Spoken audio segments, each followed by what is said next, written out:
নিজেদেরকে মেধাবী দাবি করে, কিন্তু তারা প্রধানমন্ত্রীর বক্তব্যটা আপনি চিন্তা করেন, প্রধানমন্ত্রী কি বলেছিল? মুক্তিযুদ্ধের বিরুদ্ধে এত ক্ষোভ কেন?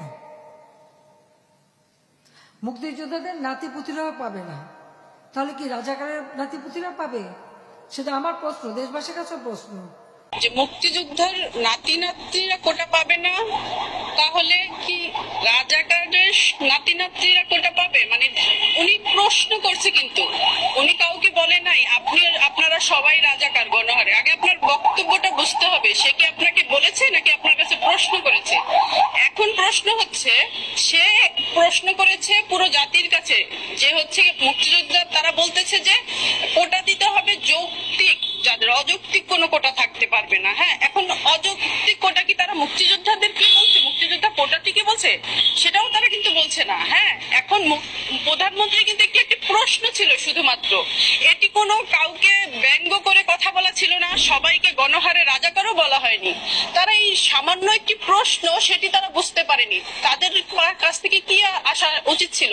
তাদের কাছ থেকে একটি যৌক্তিক উত্তর আসা উচিত ছিল, যে কোটাটি কারা পাবে। হ্যাঁ, এটি গঠনমূলক সমালোচনা হওয়া উচিত ছিল, সেটি তারা করে নাই। তারা কি করছে? তারা সকলকে উস্কে দিচ্ছে। এখন দেখুন, এটা যদি সাধারণ শিক্ষার্থীদের প্রতিক্রিয়া হতো, তাহলে কখন প্রতিক্রিয়া হতো? প্রধানমন্ত্রী বক্তব্য দিয়েছে দিনের বেলায়, কিন্তু প্রতিক্রিয়া হয়েছে কখন? মধ্যরাতে প্রতিক্রিয়া হয়েছে।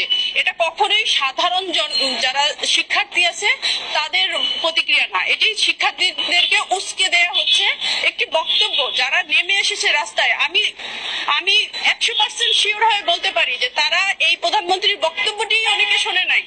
তার যে বক্তব্যই শোনে নাই, সেও কিন্তু প্রতিবাদে নেমে চলে আসতেছে আরেকজনের কথা শুনে। আমরা তো এখন গুজবের বাংলাদেশে বাস করি। হ্যাঁ, এখানে কোনটা সত্য কোনটা মিথ্যা, এটা তারা নিজেরা মেধাবী দাবি করে, এতটুকু যাচাই করার প্রয়োজন মনে করে না। এবং যারা এটা নেতৃত্ব দিচ্ছে, এই যে রিফাত রশিদ, যিনি এটি পুরোটা মানে আরো বেশি উস্কে দিচ্ছেন, যিনি ফেসবুকে বিভিন্ন গ্রুপের মাধ্যমে, উনি কোন দলের সদস্য আপনি দেখেন? উনি নূরের সাথে যিনি ছিলেন আক্তার, তার গ্রুপ যে গণতান্ত্রিক ছাত্র অধিকার পরিষদ, উনিও কিন্তু ওইটার অ্যাক্টিভ সদস্য। এবং তিনি গত নির্বাচনের সময় তিনি নির্বাচন বর্জন চান বলে নিয়মিত বিরোধী দলের সাথে নিয়মিত রাজপথে ছিলেন। এমন একজন মানুষ যখন আপনার এই আন্দোলনের নেতৃত্বে থাকবে, তখন এই আন্দোলন কে ভিন্ন পথে পরিচালনা করার জন্য তারা সর্বদা রেডি আছে। এবং এই ধরনের মানুষ কিন্তু এই শিক্ষার্থীদেরকে বিপথে চালিত করতেছে, যার রিয়েকশন আমরা দেখলাম, যে মধ্যরাতে শিক্ষার্থীরা হল থেকে তালা ভেঙে বের হয়ে আসলো। তারা কিন্তু চিন্তাও করে নাই যে আমরা যে চলে যাচ্ছি হল গেট ভেঙে, আসলে কি আমরা যৌক্তিক দাবিতে যাচ্ছি কিনা, আসলে আমাকে বলা হচ্ছে কিনা, এতটুকু তো যাচাই করার দরকার ছিল। তারা ন্যূনতম সেই যাচাইটি করেনি। আসলে আমি লজ্জিত যে ঢাকা বিশ্ববিদ্যালয়ের বুকে রাজাকাররা 25 মার্চ গণহত্যা করেছে, যেই মাটি আমার এখনো রক্তে রঞ্জিত। রাজাকারদের জন্য আমার 30 লক্ষ শহীদ হয়েছে, আমার 2 লক্ষ মা বোন লাঞ্ছনার শিকার হয়েছে, তারা ধর্ষণের শিকার হয়েছে। তাদেরকে আজকে গ্লোরিফাই করা হচ্ছে। তারা শিক্ষার্থী সমাজ, তারা মেধাবী, তারা নিজেদেরকে রাজাকার দাবি করে আজকে আমার পুরো জাতিকে, আমার মুক্তিযুদ্ধকে, আমার 2 লক্ষ মা বোনকে, আমার 30 লক্ষ জাতিকে, সবাইকে আসলে তারা রেপ করে দিচ্ছে এই শব্দটার উচ্চারণের মাধ্যমে।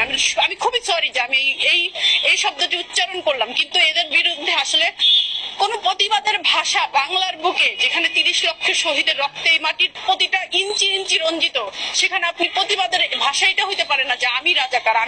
No, it's not acceptable.